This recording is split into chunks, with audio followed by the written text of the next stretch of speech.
اور یہ زلزلے میں شہید ہوئے ہیں. ان کے 2 بیٹے اور 2 بہو ہیں اور ایک بہت ہی شہید ہوئی ہے. کچھ شہید ہوئے ہیں اور بھی ان کے خاندان کی ایک بیٹی شہید ہوئی ہے اور ان کے 2 پوتیاں، ایک پوتی اور 2 دوتی شہید ہوئی ہیں. اچھا، یہ اس وقت جب زلزلہ آیا تو بہت ساری امدادی ٹیمیں آئی مختلف ملکوں سے، انہوں نے لوگوں کے ساتھ تعاون کیا، قبرستان کے حوالے سے بھی تعاون کیا، کھانے پینے کے حوالے سے بھی. تو یہ سامنے ایک بورڈ نظر آ رہا ہے کہ ترکش فاؤنڈیشن ہے اور ریڈ کراس کے بورڈ لگے ہوئے، سوسائٹی ریڈ کراس وغیرہ. تو یہ ان کے وہاں یہاں پر کیمپ تھا کوئی؟ یہاں پر ترکی والوں نے کیمپ لگائے ہوئے تھے، ٹینٹ لگائے ہوئے تھے اور یہ لوگ یہاں رہتے تھے. ترکی والوں نے کافی ہیلپ کی ہے. اور یہ جو بیکری کوئی بنائی ہوئی تھی سامنے کوئی، یہ بیکری تھی. یہاں سے وہ سارے تحصیل کے زلزلہ زدگان جتنی میں ان کو روٹی چپاتی مہیا کرتے تھے. یہ موبائل بیکری تھی؟ ہاں جی، یہ موبائل بیکری تھی. اس وقت ہم بالاکوٹ شہر میں، اور یہ وہ حویلی ہے جس کی مالکیت خان بالاکوٹ بھی کہتے ہیں، اور فرید خان صاحب اس حویلی کے مالک اور یہاں کے خان بالاکوٹ کے. لیکن افسوس سے کہا جاتا ہے کہ اس زلزلے سے 2005 کے زلزلے سے جس طرح کے اور بہت سارے لوگ متاثر ہوئے اور یہاں اس زلزلے میں شہید ہوئے، فرید خان صاحب اس دنیا سے رخصت ہو گئے. ان کے خاندان کے 6 افراد اس میں شہید ہوئے. اور فرید خان صاحب کے پوتے ہیں جناب عبدالعلی صاحب. ان سے پوچھتے ہیں کہ زلزلے سے ان کا خاندان کس طرح متاثر ہوا، اور فرید خان صاحب کے علاوہ اس بالاکوٹ میں اور کون کون سے سیاسی اہم شخصیات جو ہے متاثر ہوئی ہیں، لوگ شہید ہوئے. بسم اللہ الرحمن الرحیم. ویسے تو یہ جو زلزلہ ہے یہ انٹرنیشنل لیول کا ایک ڈیزاسٹر تھا. اس میں پورے پاکستان کے 5 اضلاع جو اس میں تباہ ہو گئے بالکل. لیکن اس میں جو خاص طور پہ جو تحصیل بالاکوٹ ہے اور اس میں خاص بالاکوٹ کا جو گاؤں ہے یہ بہت متاثر ہوئے. تو اس میں جو میرے دادا ہیں فرید خان صاحب، یہ جو 3 دفعہ یہاں پہ بلا مقابلہ چیئرمین منتخب ہوئے یہاں پہ، وہ بھی شہید ہو گئے تھے. اور اس کے علاوہ میرے یہاں پہ گھر میں 6 لوگ شہید ہو گئے تھے. تو یہ فیملی ہماری کافی متاثر ہوئی ہے. اس کے علاوہ ہمارے ایک چچا زاد ہی تھے نسیم بنگی خان، وہ مسلم لیگ نون کے تحصیل کے صدر تھے اور وہ صوبائی اسمبلی کے ممبر بھی امیدوار بھی رہے. وہ بھی شہید ہو گئے. ان کے گھر کے 3 لوگ شہید ہو گئے. اس کے علاوہ ہمارے جو سب کے ناظم تھے شاہ عالم خان صاحب، وہ بھی اس زلزلے میں شہید ہو گئے اور ان کی گھر میں 3-4 لوگ اور بھی شہید ہو گئے. تو اس کے علاوہ ہمارے جو سید قاسم شاہ صاحب جو کہ وفاقی وزیر بھی رہے ہیں، ان کے ایک بیٹے کی ڈیتھ ہو گئی تھی. اور ان کے ایک بیٹا جو اس وقت کے MP بھی تھا مظہر قاسم، وہ بھی شدید زخمی ہو گئے تھے. ان کی ٹانگیں متاثر ہو گئی تھیں اور ان کی فیملی بھی کافی متاثر ہوئی اس میں. عبدالعلی صاحب، یہ زلزلے سے پہلے جس طرح اس حویلی کا منظر تھا، یہاں پر لوگ آتے تھے اور لوگ اپنے مسائل کے حوالے سے رجوع کرتے تھے، کس طرح کا منظر تھا اور اس کے بعد پھر کیا ہوا؟ دیکھیں جی، پہلے زلزلے سے پہلے تو کیونکہ میرے دادا اس وقت بالاکوٹ کے ایک بزرگ اور کافی معتبر شخصیت جانے جاتے تھے. لوگ ان کی بڑی قدر کرتے تھے اور ان سے بڑی عقیدت رکھتے تھے. تو اس لیے ہماری اس حویلی میں لوگوں کے مسائل پہ بحث ہوتی تھی. وہ آتے تھے اپنے مسائل لے کے. ان کو یہاں پہ ایک جرگہ سسٹم ہوتا ہمارا، اس کے ذریعے ان کے مسائل کو حل کیا جاتا تھا یہاں پہ. اور وہ کافی مطمئن ہوتے تھے اور اپنے مسائل یہاں پہ حل کرانے کے لیے آتے تھے. تو یہ اس کے علاوہ کیونکہ وہ چیئرمین بھی تھے تو علاقے کے جتنے مسائل بھی ہوتے تھے یہاں پہ، کسی قسم کو پانی کا مسئلہ، راستوں کے مسئلے اور اس کے علاوہ جتنے مسائل بھی تھے وہ بھی یہیں پہ ہمارے گھر میں ان کی قیادت میں جو یہاں پہ جرگہ ہوتا تھا اس میں حل کی جاتی تھی زیادہ تر یہاں پہ. اقبال بگڑی صاحب، آپ یہاں پر تشریف لائیں ذرا سامنے جائیں. فرید خان صاحب آپ کے بہت قریبی عزیز تھے اور ایک متاثر کن شخصیت تھے. آپ جب زلزلہ آیا تو اس وقت ناروے میں تھے اور یہ اتنا بڑا صدمہ یہاں پر، جو کہ ایک بڑی شخصیت یہاں سے دنیا سے رخصت ہوئی، کس طرح لوگوں نے محسوس کیا فرید خان صاحب کی جدائی کو، یا اور جو لوگ یہاں سے اس دنیا سے رخصت ہوئے زلزلے میں؟ ہاں جی، فرید خان صاحب میرے پھوپھا بھی ہیں اور یہاں پہ میری بہن بھی، اس کی شادی بھی اسی خاندان میں ہوئی ہے اور میرے بہنوئی بھی شہید ہو گئے ہیں. میرے پھپھجاد بھی شہید ہو گئے ہیں. فرید خان تو اس علاقے پوری ویلی کے ایک باعزت شخصیت تھے. ساری دنیا ان کی عزت کرتی تھی, سارے لوگ ان کی عزت کرتے تھے. ان کے شہید ہونے کی سب سے زیادہ نقصان یہ ہوا ہے کہ اس علاقے کا بڑا آدمی شہید ہو گیا تھا, اور اس علاقے کو ایک دعاؤں والا آدمی, ایک ولی قسم کا آدمی, اس کو لوگ ولی سمجھتے تھے. خدمت گزار تھے, عبادت گزار تھے, اور وہ شہید ہوئے. اس سے کافی قوم کو کافی نقصان ہوا ہے, بالا کوٹ کے لوگوں کو بہت نقصان ہوا ہے. ایسے لوگوں کا خلا جو ہے پر ہوتے تو کم ٹائم لگتا ہے. کوئی ایسے لوگوں کا خلا تو ان کے بیٹے ہی پر کر سکتے ہیں, اور ماشاءاللہ وہ زندہ ہیں. ایک بیٹا ان کا بچ کے تھے اور وہ زندہ ہے, انشاءاللہ اللہ ان کو زندگی دے تو وہی پر کر سکتے ہیں. اور وہ بھی اپنے والد کے نقش قدم پر چل رہے ہیں, اور ان کی بھی اتنی عزت ہے ماشاءاللہ جس طرح ان کے والد صاحب کی تھی. اللہ ان کو بہت شکریہ, بہت شکریہ.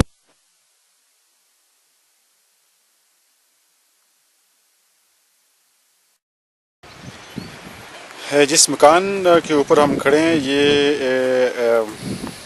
اپنے وقت کی ایک اس علاقے کے مطابق نام جو ڈیڑی کہا جاتا ہے, یا پھر بیٹھک یا ڈیرا, جہاں پر لوگ سیاسی حوالے سے جمع ہوتے تھے. یہ مرکزی جگہ ہے ہاسا شہر کی, اور ہاسا کا جو قصبہ ہے یہ بری طرح متاثر ہوا ہے زلزلے سے. یہ ہاسا کے جو پیچھے پہاڑ ہیں نظر آ رہے ہیں کہ یہ پہاڑ سرسبز پہاڑ تھے, اور زلزلے سے متاثر ہو کر ان کا رنگ بھی تبدیل ہوا ہے, اور اب بھی یہاں سے پتھر گرتے ہیں. اور نیچے یہ آبادی ہے, اور آبادی کے نیچے یہ مکان ہے. یہ مکان ہے اقبال منگش صاحب کا. اقبال منگش صاحب, آپ بتائیں کہ یہ مکان کس طرح متاثر ہوا؟ اس سے پہلے اس مکان کی صورتحال کیا تھی, اور زلزلے کے بعد اس کی صورتحال کیا ہوئی؟ یہ مکان زلزلے سے پہلے تو اس علاقے کا سب سے بڑا مکان تھا جی, اور یہ سینٹر بھی ہے اسا کا. تو یہ گر گیا اس زلزلہ میں, تو پھر ہمیں نیا بنانا پڑا. پھر کیا حیثیت تھی اس مکان کی سیاسی حوالے سے؟ اور سیاسی حوالے سے اس کی یہ مرکزی کردار تھا اس علاقے کی سیاست کا. یہاں پہ بیٹھتے تھے. آپ زیادہ تر ناروے میں رہتے ہیں, آپ کے پیچھے میرے بھائی ہوتے تھے ادھر. آپ سے پہلے والد صاحب تھے, بھائی تھے, وہ اس کو مینیج کرتے تھے, میٹنگز وغیرہ اور سیاست ساری. اچھا, یہ سامنے جو نیا پورشن نظر آ رہا ہے یہ یہاں پر پہلے مکان تھا, گرے ہیں جی. یہاں پہ دو فلور تھے. سیکنڈ فلور بھی بہت خوبصورت تھا, ویل فرنشڈ تھے سارے. 2 فلور تھے, ڈبل سٹوری مکان تھا. جی ڈبل سٹوری مکان تھا. یہ آپ نے خود بنایا تھا؟ ہاں, یہ میں نے میرے بھائیوں نے مل کے بنایا تھا.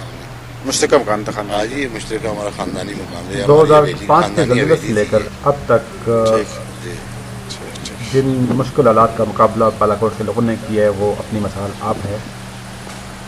میں انتہائی شکرگزار ہوں جناب اقبال منگش صاحب کا, اور ان کے ساتھ افتخار صاحب کا, اور پھر کاشف دت صاحب کا, کہ اس تصویری فلم کو بنانے میں میرے ساتھ تعاون کیا اور بالا کوٹ آنے کا موقع دیا. بہت شکریہ. خدا حافظ.